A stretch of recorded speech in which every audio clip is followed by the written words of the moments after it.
Hello there and welcome to JJ Painting. I am JJ and today we are talking all about casual play versus competitive play. Not really. What we're going to be talking about is a way for competitive players to play their games more casually, and you can apply this to both 40k and to fantasy, well, Age of Sigmar rather, and we'll be able to talk about that in a bit more detail in a little while. And for those of you who are just joining us and haven't seen much of the channel before, what works here is we take a topic that's related to the hobby. In this case it's going to be a little bit of a guide on how to play certain ways. We'll take a model, this one in fact, that's faintly related to the topic itself, and then we'll paint the model, we'll have a chat, hopefully you guys will be entertained and hopefully you guys will enjoy watching me paint for a few minutes and listen to me talking about this topic. So without further ado, let's crack on. So for those of you out there who find yourself playing games that are largely in the spirit of matched play, and I mean games that are designed to transpose firmly and quite finely into tournament play,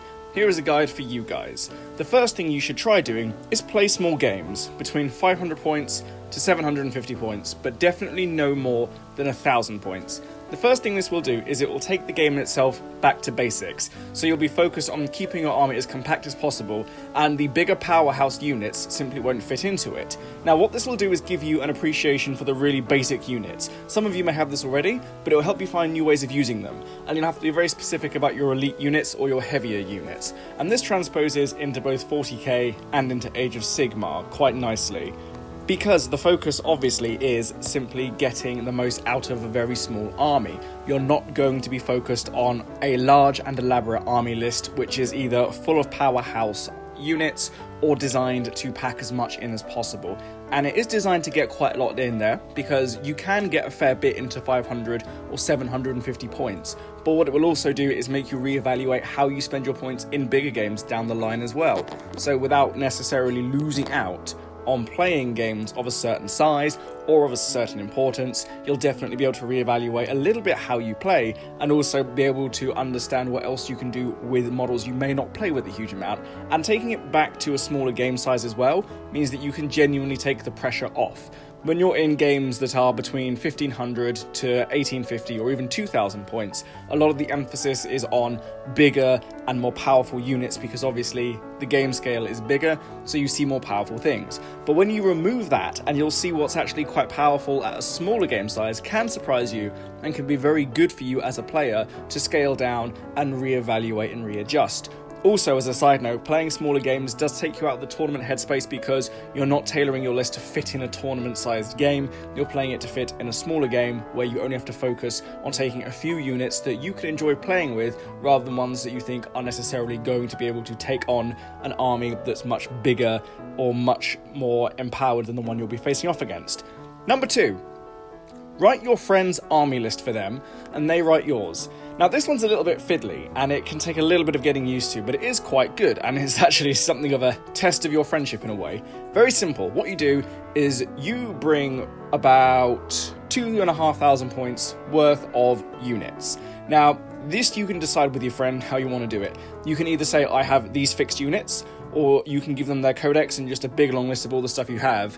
You might even get lucky, and you might even know each other's army lists already quite well, in which case, fair enough, your friendship is clearly quite strong.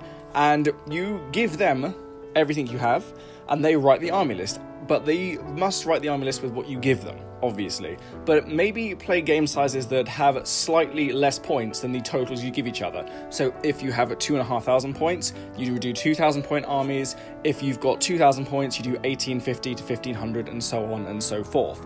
Now this is quite a good way of doing it, because you're responsible for their list that they're taking. So rather than you taking the conscious army list that you know you're going to be playing with, you will be taking an army list that your opponent has written for you.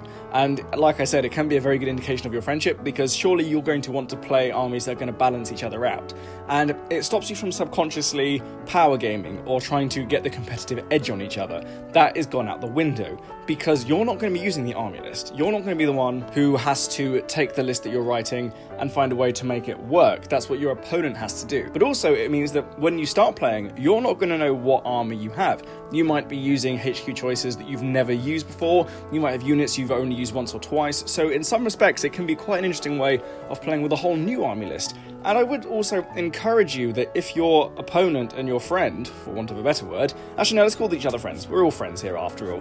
If your friend knows that you've not used these units very often, then it could be quite a good way to encourage your friend to get out their comfort zone, to try playing their army in a different way, to use different units that you don't see very often. And also, if you know you don't play against those kinds of units very often, or even this army, then it could be a quite good opportunity to see what it's like on the board, rather than seeing them take the same things over and over again. And the reason that this one is quite a good one is because when we are used to playing in a certain way against certain people, it's very easy to start taking the same army list over and over again. And that's something that we shouldn't do too often, because eventually it speeds up maybe us getting a bit bored of things, but also it means that we're not challenging ourselves and we're not finding new interesting things to play with within the game, unless a new codex comes out, in which case everyone has to start relearning again from scratch. Interestingly enough, this then leads me on to my next point. And this is quite a fun one when I say try to find new ways of doing things. And that is, write multiple army lists, if you have enough models obviously, and then randomise which one you use. Now, obviously you can do this for each other, you can do this for yourselves, but this is a good way of doing it, because if you are then writing multiple army lists that aren't necessarily designed to be competitive, and you can do your best to make them as uncompetitive or just as interesting as possible, and then you randomise, because you're not going into each game thinking, I have this army list and this is what I'm using today.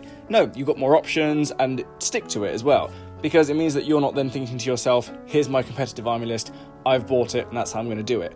I will say this one does work a little bit better if your opponent does write all three of those lists. If you guys have got enough time to sit down and write 3 lists for each other, then clearly your friendship is the strongest on planet Earth, and I applaud that. But it's a good way of actually changing up, because it means you don't know the army list you're going to have, and it's a completely random list you're going to get. So that can actually make for some quite interesting games straight away. Number 3. Play the narrative missions and the Crusade for 40k, and do campaigns in Age of Sigmar and the Path to Glory. Now, this is a really good way because you are literally playing the antithesis of competitive gaming. Everything is being driven by the narrative. And also, this is not competitive in the sense of winning one game is the objective. Instead, it's letting you two challenge each other over time, and the two forces grow organically. This is very particular in the case of Crusade and Path to Glory, because you are focusing on a developing story that is personal to you and your friend. It's not just about being ready to go to GT or Throne of Skulls or any of the big competitions. It's about seeing how your games and your armies and everything else change over time. And the other thing about this is that it means that you're both then a bit more invested over the long term. When you're playing a competition, the rules meta changes pretty much from month to month with new releases, with new additions, with new battle tomes and codexes, whatever. But when it comes to campaigns and with narrative play, those things tend to have a bit more staying power. They tend to last a bit longer because it's a bit more personal to you two. You don't have to worry about cramming in everything you have that fits for a general, more ubiquitous meta. You can just focus on the game that you guys are playing. And incidentally, if a new release does come around, you can, strictly speaking, change it slightly, but you can also stick with your codexes and your battle tomes for a bit longer if you want to, just to fit and end the campaign you're playing before you move on to the next one. So that one is one which I hope you find quite helpful. My next point is a really interesting one. It's something called playing Hunter missions. Now, Hunter is a really interesting way of playing 40k and also Age of Sigmar to an extent. What you do is you each come in with a force of 750 to 2,000 points, and then you team up against a army which is the same size as your combined armies of big models, either knights or titans or sons of Behemoth or even just big creatures. And each turn you swap who is controlling the big army. So for example, if it's me and my friend, we are playing a game of Hunter mission, I take control of our combined force against our hunted targets, and he plays as the hunted targets. So say if we're playing 40k, we're playing Guard and Admech or Demons and Tyranids or whatever, and we're hunting Imperial Knights. He plays as the Imperial Knights for the first turn, I play as our coalition force, and then in turn 2, we swap. Now that's a really interesting way of playing the game, because neither of us are playing with a fixed force, we're having to swap every turn. So neither of us have got to worry about playing in a competitive manner, since we're not necessarily going to be in control of the same force turn to turn. So the objectivized way of thinking of the game itself changes. You're not having to win with your army, per se. You're actually just having to do the best from turn to turn without having to focus on, here's the end game, here's the objective. And I think that's a really interesting way of playing, and I've seen a few people play it, and I've done it myself. And what it does is it creates really fun, spontaneous moments that you don't necessarily get in tournament play, such as a great moment when we were playing against 3 Baneblades, for example. Now, this was going back just before lockdown, 3 Baneblades against a combined force of Chaos Space Marines and Astra Militarum. Yes, I know. And also, as a side note here, the allegiances and alliances within 40k don't necessarily have to apply, which is actually quite relaxing and makes the game itself feel a bit more silly and a bit more fun. But a wonderful moment when we're hunting 3 Baneblades, and a unit of Chaos Terminators had to come to the rescue of a platoon commander and a unit of Tempesta Scions. That was quite fun, and that was a really enjoyable moment within the game itself. So it's things like that which also make the whole thing a bit more memorable, and you're able to have a bit more relaxed and enjoyment play throughout, and it's a really good way of doing it. But all this to say is that when you put all these elements together, it's not just about finding one way that can occasionally take you out of a competitive mindset. It's about finding a series of different ways or a set of different rules that you can swap in between, that you're not nailed to having to play one way of playing either 40k or Age of Sigmar. And on the Age of Sigmar note, when it comes to with the big ones, that can be a bit more tricky because there are fewer armies that have the same number of big creatures, but I have seen one where it's 2 armies that teamed up against all 4 of the greater demons plus Archaon, and that was quite interesting. I believe that was Cities of Sigmar teamed up with, believe it or not, a bit of a crazy one here, but they were teamed up with Legions of Nagash. So in some respects that was quite a fun little fluffy game that did make a bit of sense. But watching that evolve and develop was quite interesting. I believe the Great Demons won. But at the same time, it's more about letting the story unfold. Let the dice tell the story. I always find myself talking about Dice Saga. They're so great. Check them out. Anyway, that's my thoughts on that one. So, to conclude, the ways to play is play small games, write your friend's army list, play the narrative missions in Crusade and Path to Glory, play the hunter missions, and come with randomized army lists. Ultimately, it's a way of having casual fun when you know in your heart that sometimes you're going to get a little bit too into your tournament play, and you just need a slightly more refreshing and more interesting way, or just a different way of playing to how you normally do things. But those are a few little tips that I hope help you. Let me know what you think below. Do you think this is helpful? And if you know any other ways that will help encourage playing in a more casual way and a less competitive mindset involved, then put them in the comments below as well.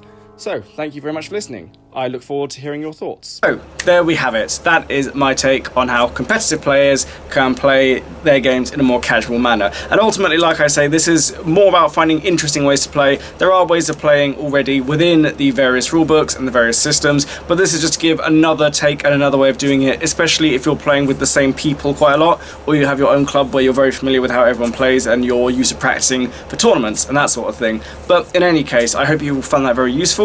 So like, subscribe, comment below, all that good YouTube shilly stuff. I post my videos every Wednesday and Friday and will continue to do so for the foreseeable future. So thank you all very, very much for watching. Goodbye and have a lovely day.